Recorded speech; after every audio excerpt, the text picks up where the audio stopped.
Hello dear everyone, I am Rupinder Sachin Kadivam. Welcome you at Chemistry Guruji Foundation.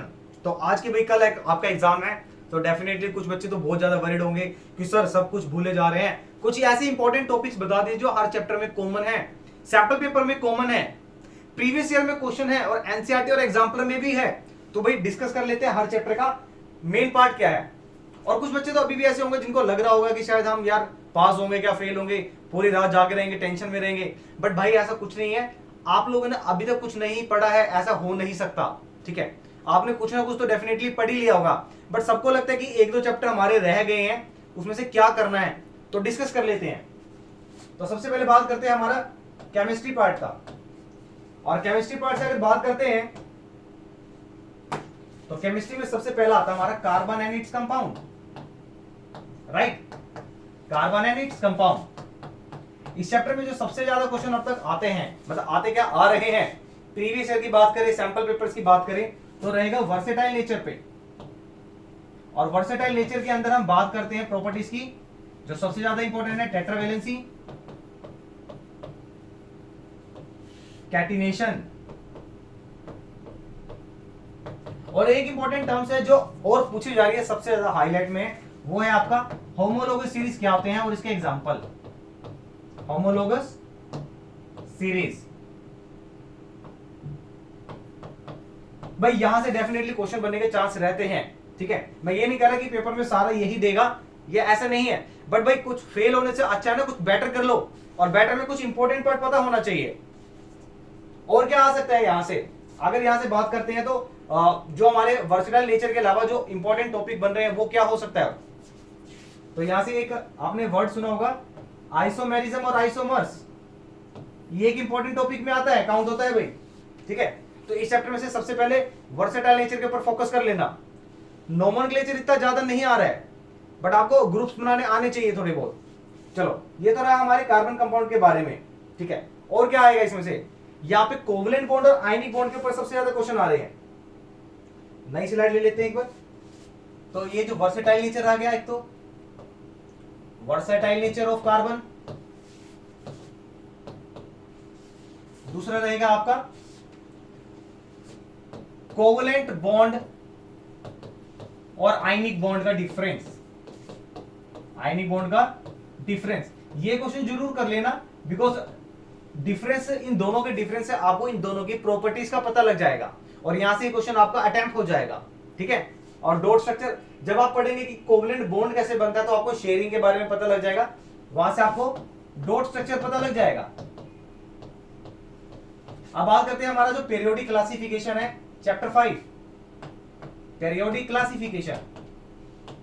Periodic classification से क्या क्या question बनने के chance रहे हैं अब तक, और क्या क्या रहता है। मेंडलीव का पीरियोडिक टेबल पूरा कर लेना, जिसमें आपके पास रहेगा उसका अचीवमेंट, उसके डिफेक्ट, समझ गए।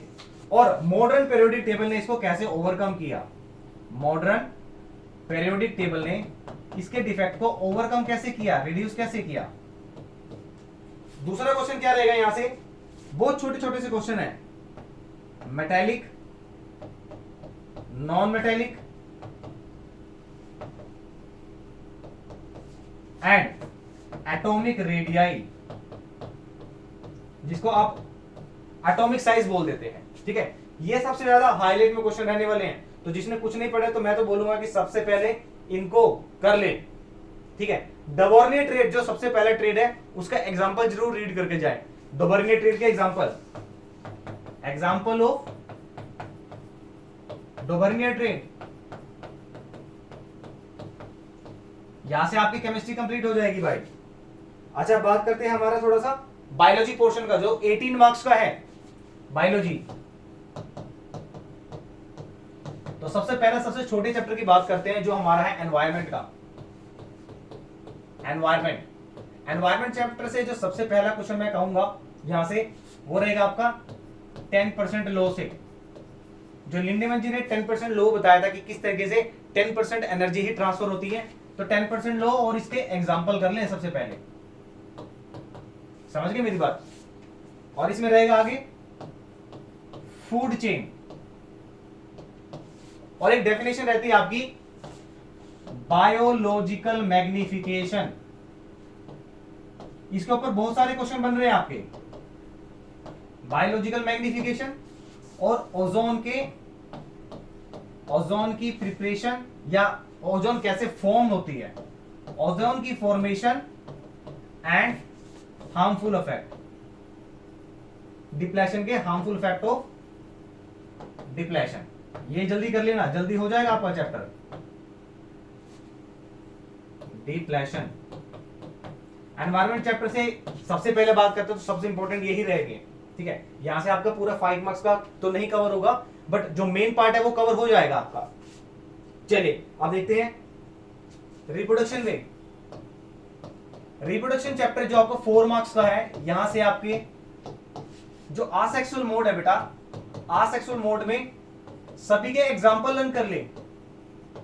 एग्जाम्पल कैसे, जैसे आप स्पायरोगायरा है या राइजोपस है, ये कौन से आसेक्सुअल मोड में आते हैं, ठीक है। प्लेनेरिया आपका किसका एग्जाम्पल है, रीजनरेशन का एग्जाम्पल है, तो आसेक्सुअल में एग्जाम्पल लर्न कर लीजिए सभी के। मेंस्ट्रुअल साइकिल क्या होती है,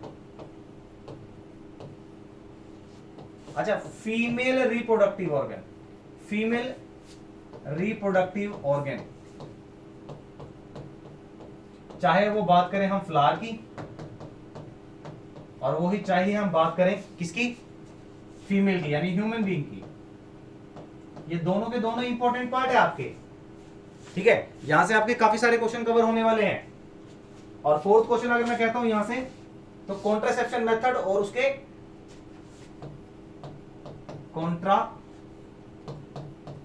कॉन्ट्रासेप्शन मेथड, 4 मेथड है, barrier, surgical, pace method and IUCD method, ठीक है। यहां पे इसमें से एक क्वेश्चन शॉर्ट क्वेश्चन बनता है बैक्टीरिया और वायरस की वजह से। तो बैक्टीरिया और वायरस की वजह से कौन कौन से डिफेक्ट होते हैं, डिसीज होते हैं, तो बैक्टीरिया और वायरस। वायरस में तो आपके पास एक ही आता है 3 इडियट्स वाला, है ना, अरे वो नहीं भाई, एड्स की बात कर रहे हैं। और बैक्टीरिया में आ जाएगा आपके पास सिफिलिस एंड गोनरिया। ये क्वेश्चन कर लेना, यहां से इतना कवर हो जाएगा, बहुत कुछ कवर हो जाएगा यहां से। अच्छा अब बात करते हैं हमारा हेरिडिटी पे।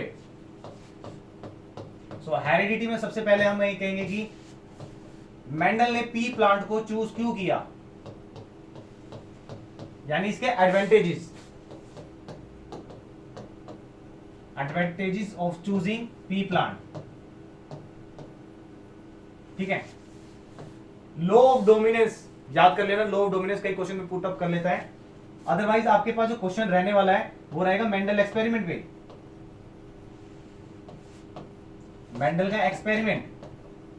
और मेंडल के एक्सपेरिमेंट पे वो क्या दे देगा आपको, मैं आपको क्वेश्चन भी बता देता हूं जो केस स्टडी में सबसे ज्यादा रहने वाला है।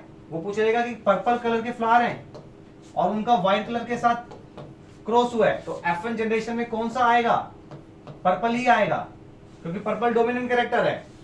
जब इसको सेल्फ पॉलिनेट होने दिया जाए तो ये हमारे पास ये केसेस आएंगे हमारे पास,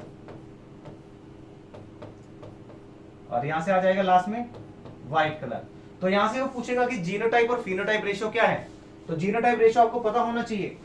जीनोटाइप आपकी रेशियो रहेगी 1:2:1 और फिनोटाइप रहेगी 3:1। अब वो पूछ रहेगा कि टोटल पर्पल कितने हैं, तो टोटल पर्पल आपके 75% है, व्हाइट वाले 25% है।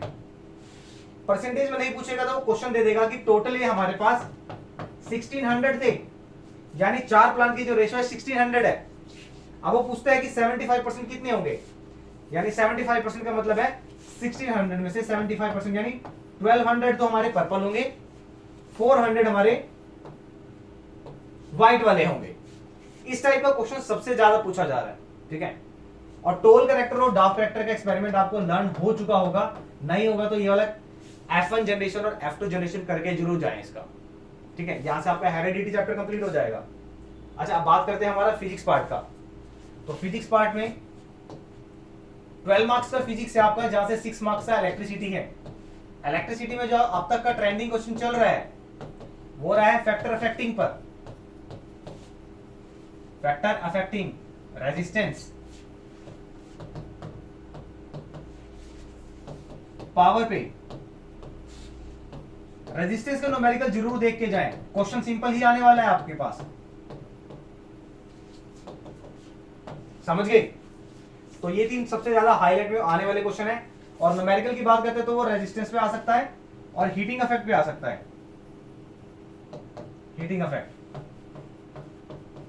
और द मोस्ट पॉपुलर क्वेश्चन इस चैप्टर का क्या है, जहां से ग्राफ का क्वेश्चन भी आ सकता है, तो ओम्स लॉ को स्टडी कर ले और इसका ग्राफ, ये बहुत सफिशिएंट है भाई आपके लिए। सिर्फ 5 टॉपिक बताए, 5 टॉपिक को अच्छे से कर लेना। पावर का डेरिवेशन क्या है प्रैक्टिस कर लेना लिख लिख के।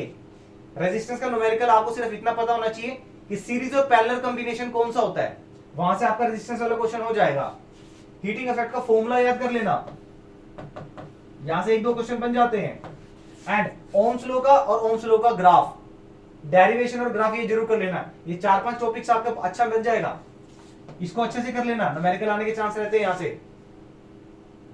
अच्छा बात करते हैं अब हमारे कौन सा चैप्टर रह गया, मैग्नेटिज्म पर, magnetic effect of electric current.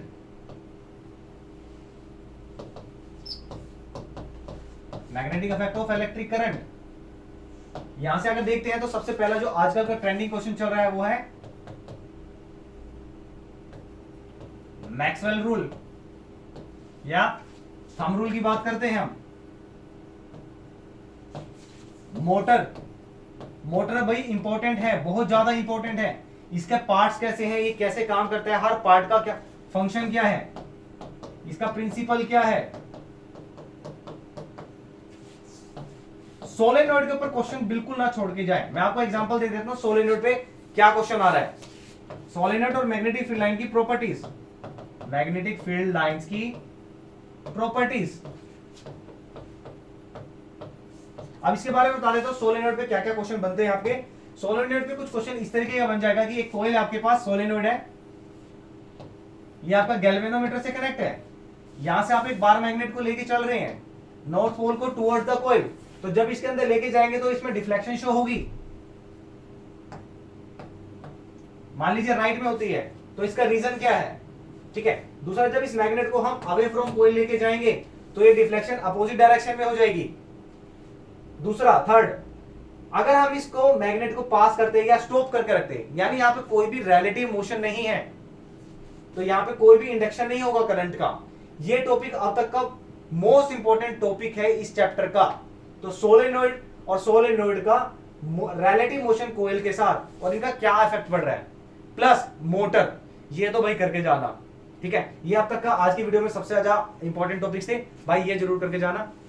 बाकी मैं कहूंगा कि सारा सिलेबस ही करके जाना भाई, लेकिन सबसे पहले इन टॉपिक की प्रैक्टिस जरूर कर लेना, ठीक है। ज्यादा बड़े टॉपिक नहीं है, और मैंने शायद 3-3, 4-4 हाईलाइट टॉपिक बताए हैं जो अब तक ट्रेंडिंग में चल रहे हैं, सैंपल पेपर में, सीबीएसई के, एनसीईआरटी में, और क्वेश्चन एक बन रहे हैं, तो इसको जरूर करके जाना। इस वीडियो में आज के लिए इतना ही, और लगे रहो भाई, रात काली कर देनी है अच्छी स्कोरिंग के लिए। और जरूर कमेंट करना, जितना आपको स्कोर आएगा जरूर कमेंट करना, बढ़िया है। शांति से बिल्कुल जाना है, फ्री माइंड होके। तो टाटा बाय बाय, ध्यान रखिए अपना, गुड नाइट।